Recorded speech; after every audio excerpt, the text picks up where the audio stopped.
place for the opposition.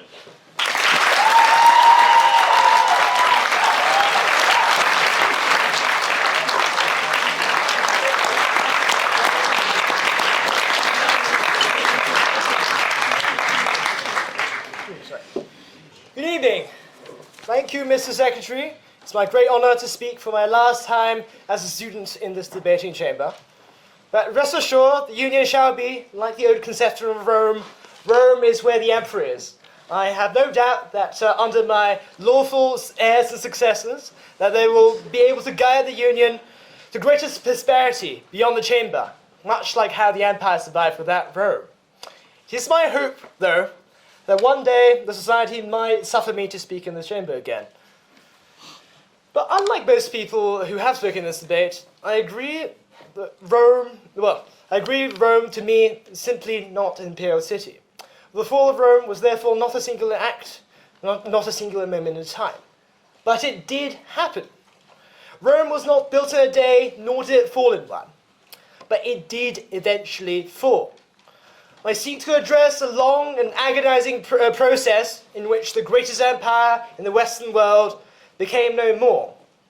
And despite its heritage, I think we, and of course the Prime Minister, can agree that one can only inherit after someone has died.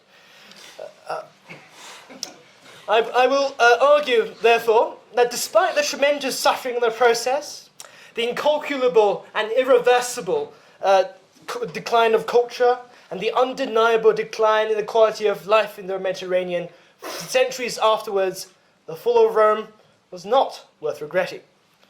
Now, let us cast our mind back. The year is 392. The Emperor Theodosius ruled over a united empire that once again ran from the rocky coast of the Irish Sea to the further bank of the Euphrates. The storm of barbarian invasions seemed to have abated, rebels suppressed, the universal church triumphant over pagans and heretics alike. The emperor is viceroy of God on earth, supposedly. The empire has ruled over the Mediterranean for nearly half a millennium, defying deadly crises from within and countless enemies from without. Why not 1,000 years more? Why not, with providence, until Judgment Day? Indeed, if we are to follow Augustus' narrative of the renewal of the world, with an empire of golden peace, according to Horace, Rome stands at the end of a long line of empires. Assyria, Babylon, Persia, Greece, Carthage, Troy, Rome stands not at the center, but like Francis Fukuyama said, at the end of history. They thought that they were the solution. Rome, like liberal democracy in the 1990s, was supposed to be the final answer to all conflicts of politics. The empire was an unchanging constant for those who lived under it.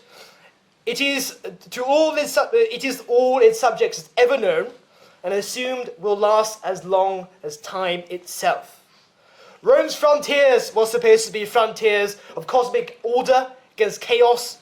Rome's eagles were the surest symbols of military power. Rome's culture was supposed to embody civilization itself. In the words of Yeats, Rome was so tantalizingly close to being an artifice of eternity. Only, as we know too well, with advantage of hindsight, in the end, Rome was neither provident, nor eternal, nor even particularly special. Theodosius' united empire was but a flash in the pan, a mirage. Its frontiers, its legions, and its culture proved to be no less ephemeral than the Iron Curtain, the Royal Navy, or the European Union. Rome is another name in a long rank of the glorious names engraved on ancient marble, to be remembered, thought of, perhaps invoked, now and then, by those who dream exceedingly boldly to play in the same pallid masquerade of power and dominion.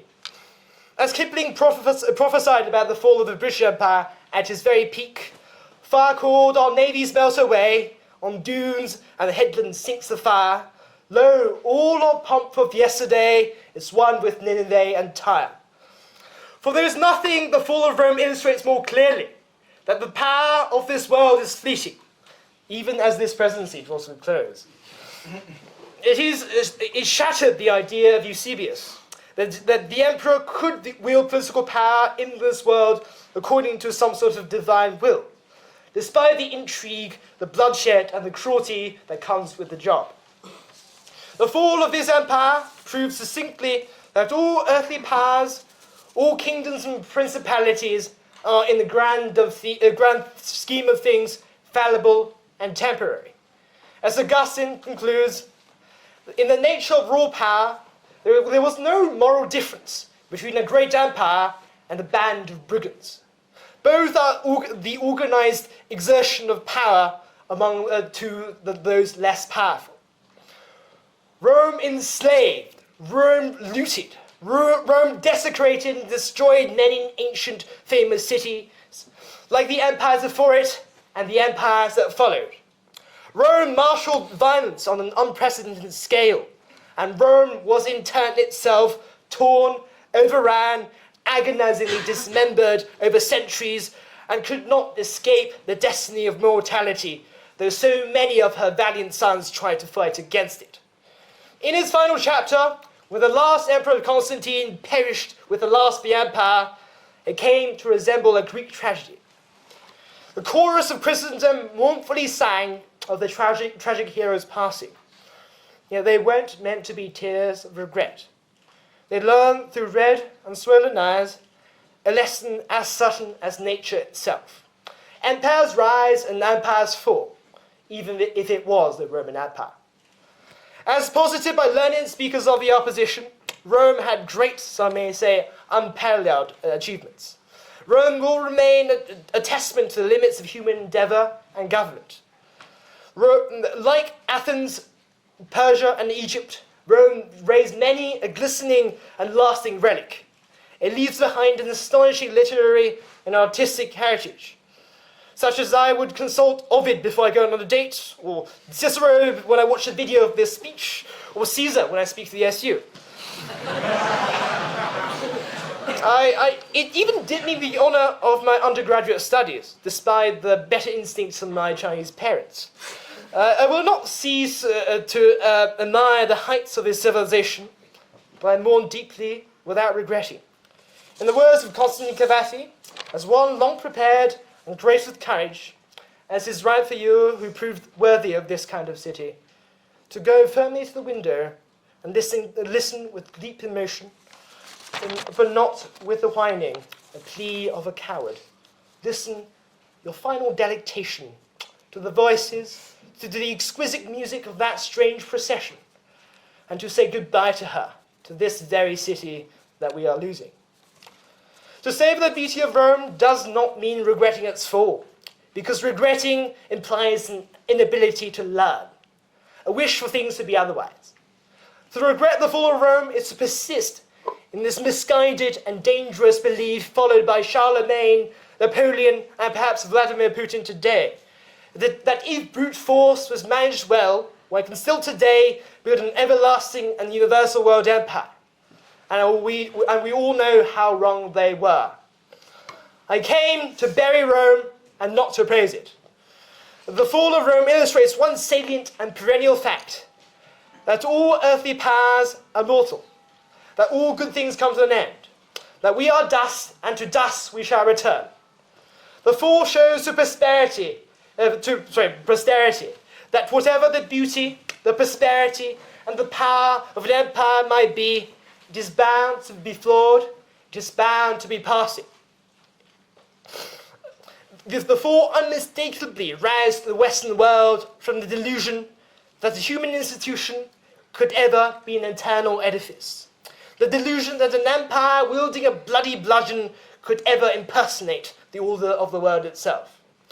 This is a lesson that this house should not regret having learnt.